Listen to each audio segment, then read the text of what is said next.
Hello family, welcome to Carolliving. Today I am so glad to host one of my own. She's called Ramlah. We call her by the names Ramlah. Others may know her as Tash. I'm just going to leave it at that. Those are the quirky names that I feel like describe who she is. She's a very warm human being that I've been having the privilege to meet for a while now. You know, like how you meet people over in your life and maybe in your charitable spaces, and you're like, oh my god, this girl reminds me of a younger me. She's one of those. She's like, yeah. Like there are parts, you know, we were able to share many experiences, and I'm like, oh my god, we need to talk about these experiences so we can normalize them. Like as you live life, things start like you experience the good, the bad, and the ugly. And then you're thinking, okay, am I the condemned one? Is this things that happened to me because of certain growth spaces I went through? Am I alone? Because you feel it. And then in our world, we live in a space whereby it's kind of not normal. There are parts, I would call it the four walls engulf us so much that many great conversations and learning experiences are not shared because people are like, it cannot go beyond the fourth wall. It just has to be in a closed space. Oh, others will say, do not wash your linen in public. Others will say, you know, you're a woman. Don't talk those things. You may never get married. Others will say, you scare the men. You scare the men. There's that. Yep. You scare the men. But we've gone through issues, and for me, I like encourage her, and she's taken a long straight to even be here, right? Right. But thinking, should I send her a message of can we reschedule? But then the other voice is like, for how long are you going to reschedule? I just feel like her experiences, my experiences, those of others out there, they enrich our universal experiences as a human race, but also as women in this space, like, you know, in the world, growing up and maneuvering and evolving and just creating, I mean, like, just existing in the way God made us to be. So today we're just going to delve in answering a few questions in basically that answer where we start from as young women, as we're developing. Where is our start? What shapes us? How do we, I mean, why do we think the way we think? How did you grow up thinking about certain like things about work, about maybe relationships, marriage, friendships, what your expectations in these spaces are vis-a-vis what you actually unfold to be. So for me, I'm gonna start by saying the session is coming back to the start, like just going back to the start. Yep, from the ground up. Yes. How did you grow up, Tash? Would you care to share a little bit of your home? This was your home setup. A little bit of your parents, respectfully, because we know that it's their space and we respect their privacy. Thank you, Carol. Ramlah is the name, like I've been introduced, and I'm happy to be here. So yeah, it's going to be an interesting conversation, I should say, and maybe in there we'll throw in some uncomfortable, you know, but they're all learning points, and learning never stops. So my growing up, I'm female. I was born and bred. Yes, I need to be very specific because we are living in a very vast changing world. So yes. I am female. Yeah. As born and bred in Entebbe to a beautiful lady. Hi, Mama. I know you're shy, but allow me to say some of these things. Yeah. I grew up in a space of females. We were only girls. And even the cousins that got to, you know, come and live with us, most of them were female. So a real queen, queen homestead. You could call it that. Yeah, and I went to school like most people. And I met Carol in one of my spaces. I love charity work. Yeah. I live for that. And when I joined Rotary, there's no turning back. So here I am today. Proud Rotarians, yeah. Proud. Most people keep asking, but do they pay you people? Do they do this?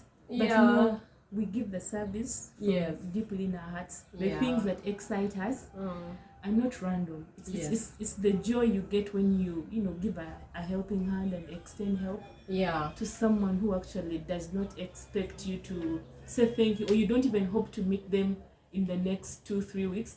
But deep down, because the thank you is genuine, and also because we've been in spaces where people take advantage. So they use you. They're only good to you as long as you keep serving their need. But out there, it is a genuine thank you. It is a genuine God bless you, and I live for that. And that's the one thing I liked about meeting you, Ramlah. I remember that many a time, for me, I joined Rotary when I am quite a bit older. I have come into myself. I know what I want. I'm thinking, let me extend my service self beyond the bounds of my job, because even at the job you're serving, at home you're serving, in church you're serving. But I'm like, there is this group I've heard about, I have seen my elder people be in it, let me see. Someone introduces me. But however, when I went, I was looking out for beyond the normal service charity things that we apply ourselves to, the people. Like, you'll find, like, there are many great connotations to Rotary, but there are also a number of negative ones, and it's easy to just exaggerate the negative ones. But I always say, once you're in that space, you'll understand the need that's out there and the why Rotary is relevant in our today world. But now, seeing Ramlah, she was passionate about service. I am passionate about service, and I feel like, having been someone who's been Rotary for a long time, I learned a lot. Like, as she speaks, she unpacks the different experiences that are out there, and they are organic to people, they are organic to times, they are organic to the young, the old, the communities where they are served, the urban, the rural. It's just a rich experience. And for me, I say, once you're out there, when you're in a public space, it helps you remember how small you are. It reminds you to be humble and say, you know what, I'm just part of a bigger world that God has created. I am going to contribute what I can contribute. But back to the Mulamwa here. One of those days we're talking and you're like, my God, I've gone through stuff in my life, and I feel like I thought I knew myself. I thought I had it right, but somehow things kept happening in my life, and I started to question, am I not doing wrong things? Am I living the way I was meant to live? Are there certain things that I don't know? Like, it's a confusing space. And I remember I normalized it by just saying, man, if you're this young and you're thinking, now what about us for old? And we're still asking the same questions. And I remember I told her, growing up, learning is a never-ending process. Let a big person never meet you and say, you know what? You know how you be like, we are old, we saw. Not really. They are also at their stage still learning certain things. And learning, like, academics is easy. You learn, syllabus, you're done. Because there's a curriculum you're following, ABCD. Yes. If it's math, like you people, there's a formula. You cannot do it around it. Or it's just that. It's logic. It's fact. But when it comes to life, especially in our spaces where conversations, sometimes in our homes, are not exactly open. Like, you see your parents, they model as if everything is okay, but there were many things not okay. And then you reach when you're older, you're in a relationships, and then you have questions. Putting A and B together, you start filling in the gaps. What did you think relationship would be? Like, just imagine you're like in that space of like, I've grown up now, I'm ready to engage, or it just fell on you like us. So like, many of us, like, for many it's not like for me, if I can share my story I had it in my mind, I had it figured out. I'm going to meet a guy when I'm done, but with maybe later age of campus, Nigerian campus, I'm like, I'm not relating for the first 3 years because I'm not going to marry this guy like in my 4-year dating. So I'm like, no, I could date for 2. Of course, informed by my growing up, a lot of relation talk with my mom especially was really, you tell me these enactment stories. So I kind of knew that you only relate if you're ready to get married. So for me, I was very, very, and being in an engineering field, very male dominated, I had a lot of stories from fellow men that reminded me that I think I need to be ready to be married. Like, guys just speak freely, but in a way, like, as a guy, you're like, hey, this is how it is. So you're like, So you're like a little bit informed on a guy perspective, because I would always be with them in school, at work. So I was like, I'll relate only when I'm getting married. Of course, I thought when you relate and you get married, it's also okay. It's just going to be okay. Like, again, across the board, how can it not be okay? I grew up in a family. They modeled marriage before me. Yes, it had a few challenges that I saw, but I'll figure it out. This is easy. Now, coming in the marriage, it's another story. So, I'll just, Simba Wakati, I'll go to you. What did you think that when you met, like when you started relating, that would be like? Just that blank, innocent picture. Allow me first take a sip. Please, by all means. Cheers.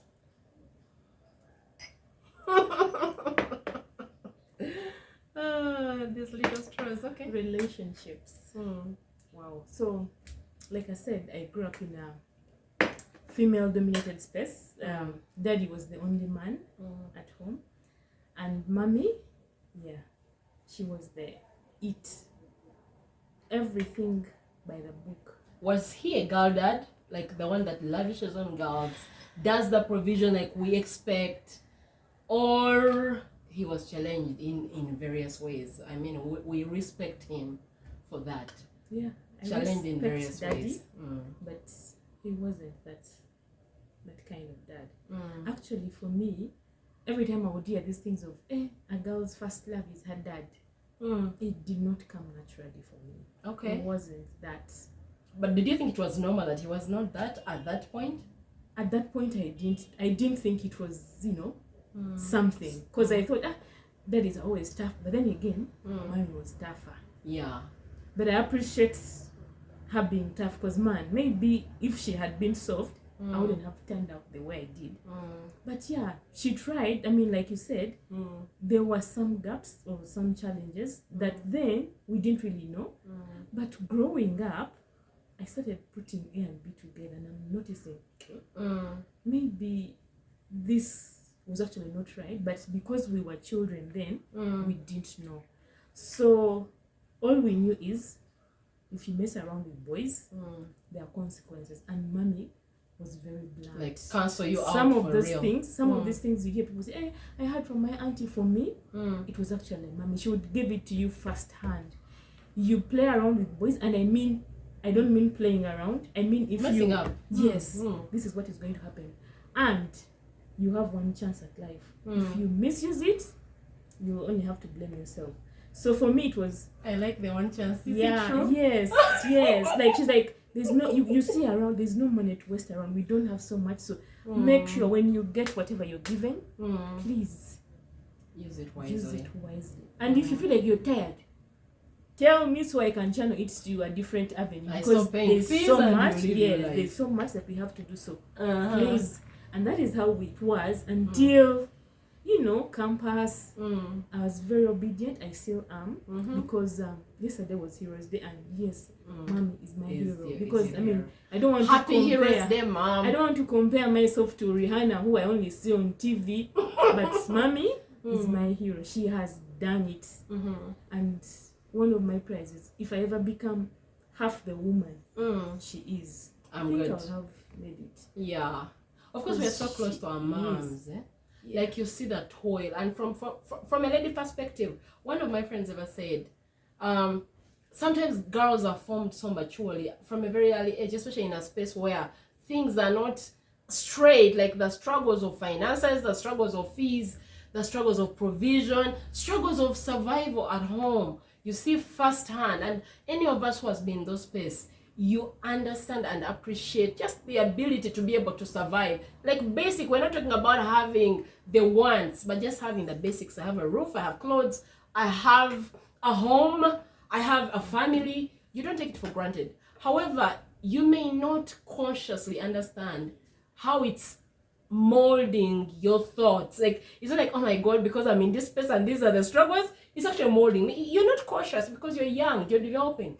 However, as it's molding you, what do you think that if I was right, there was a little bit of hard life and mom struggling to make ends meet. Yes, what do you think it caused you to believe in a relationship? Because you're thinking she's with dad, it's a joint struggle, but you just, what you saw from the space that you saw, not necessarily the detail you may not know.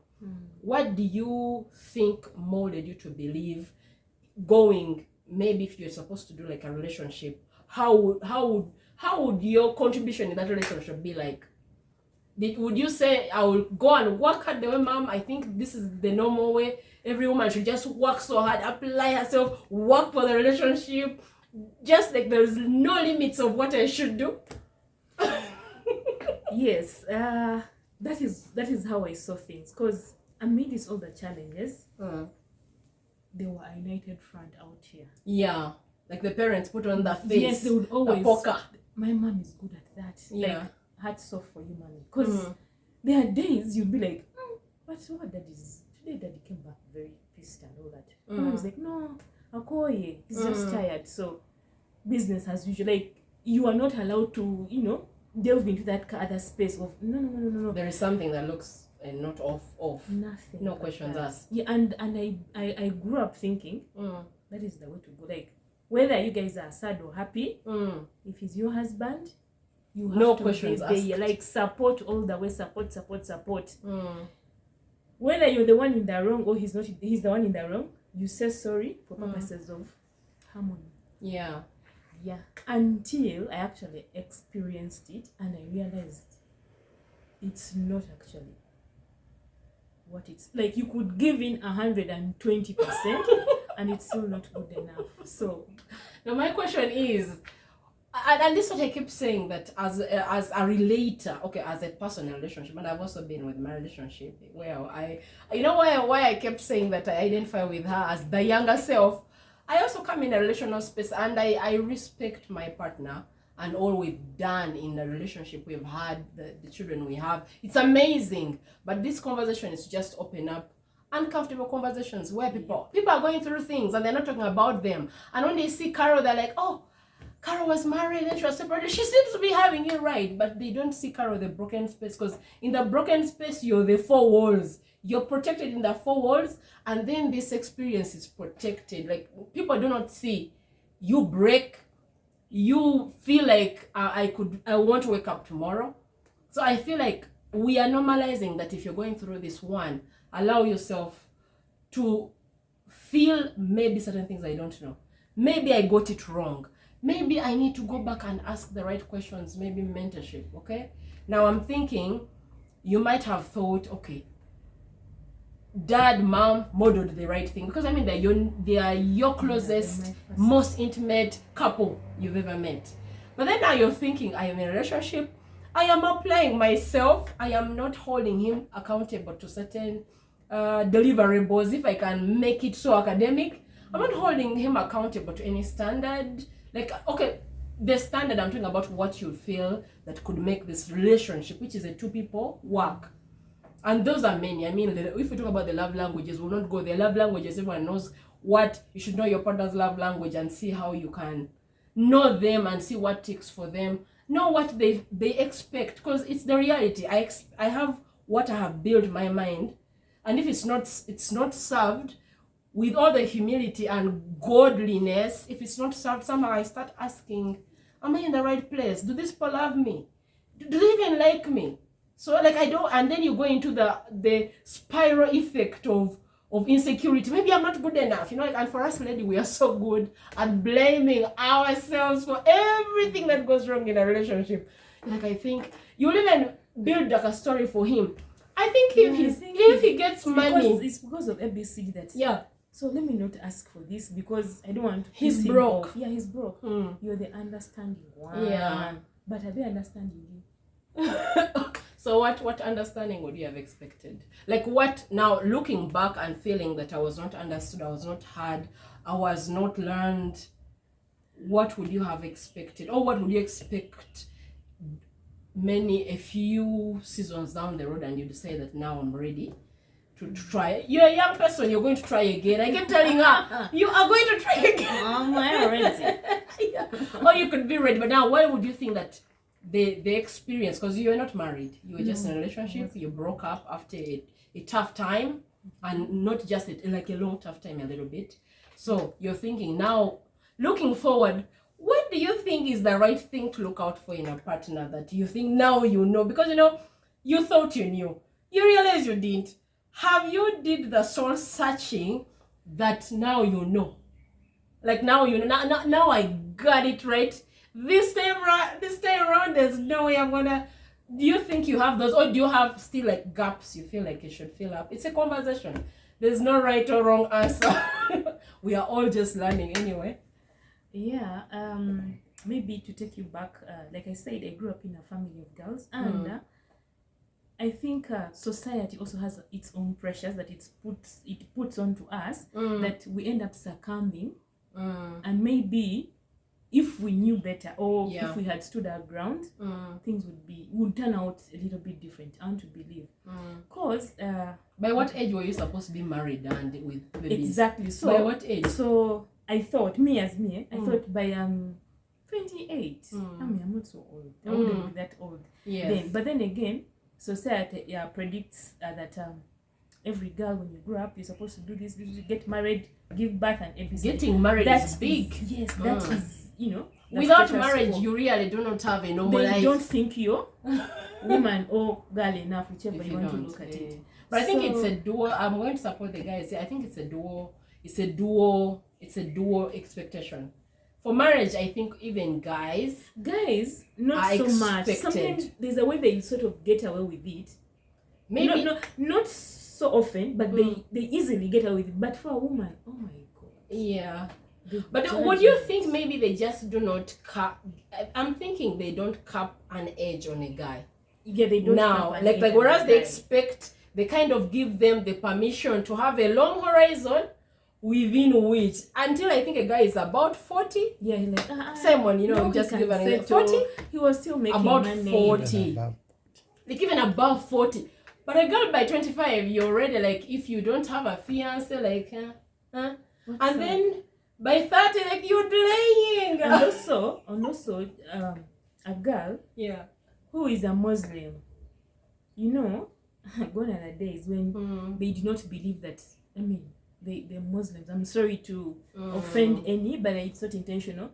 These are your I opinions. saw this. They don't believe a girl should attain an education up to a certain, like, university for what? For what? It's unnecessary. Just go get married. You're wasting money. So yeah, at 12, because they believe at 12 she's ready. Perfect. So I had a conversation with someone, and I'm like, you have children. Do you really think at 12 years they're ready for marriage? They're kids. So the answer to that question is no. So if it is not okay for you 12-year-old, why would you think somebody else who's 12-year-old is ready for you to marry? So when you raise such questions, like, that girl is spoiled. What's wrong with you? Is she even a girl? You're not supposed to be loud. You're supposed to tone yourself down. You cannot.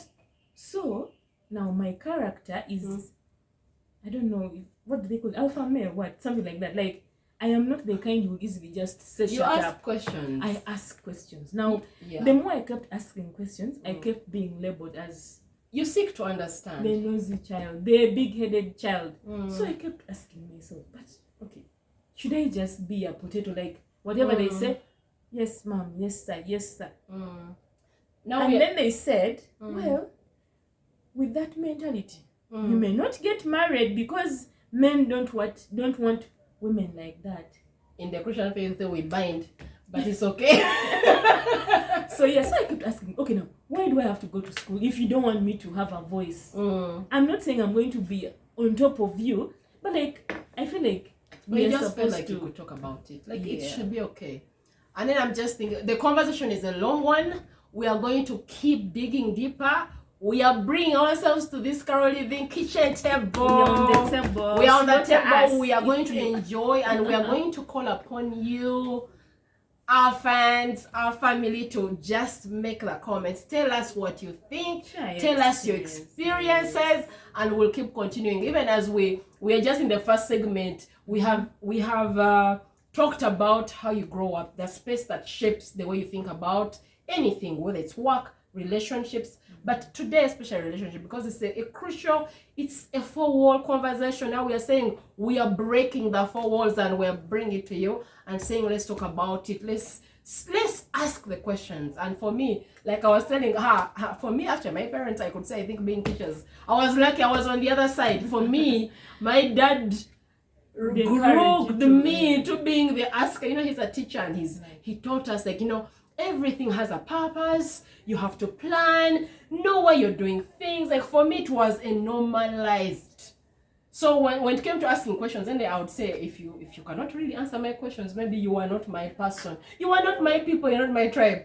But it also plays out in my later relationship, in my marriage, whereby I was also labeled, be a woman. I remember that sentiment, and I cannot say just him, but even in many others who would maybe listen. Be a woman. So I'd always ask, so when you're saying, and I have even seen it even don't be over assertive. Don't, like, is it because do I be wrong if I'm assertive? Do I be like, I'm thinking, are you afraid of a person because, you know? Yes, why don't we engage? I am willing, I have the energy, I want to engage, and we agree.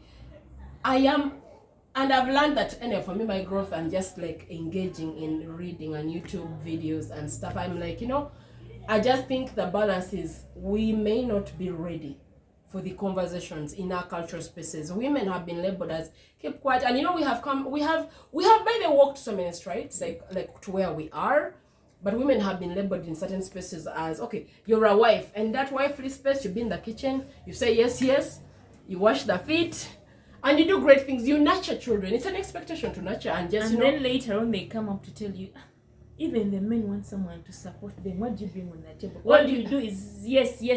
So bring on the table has become a thing. Yep. I have a friend, we will get back to this conversation in our next segment, even as we conclude, but bringing things to the table has become a very wide conversation, and I don't think we've all understood what does it mean to bring, what exactly, what do I think what do I think I'm bringing to the table that you don't see I'm bringing?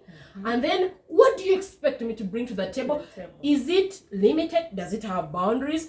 Is it constantly changing? But I think also women do the same. Like, he has to bring something to the table, and we will continue with that conversation in our segment. Keep with us, keep at Carolliving. Thank you so much, Ramlah. I'm having a good time. Thank you. And keep with the conversation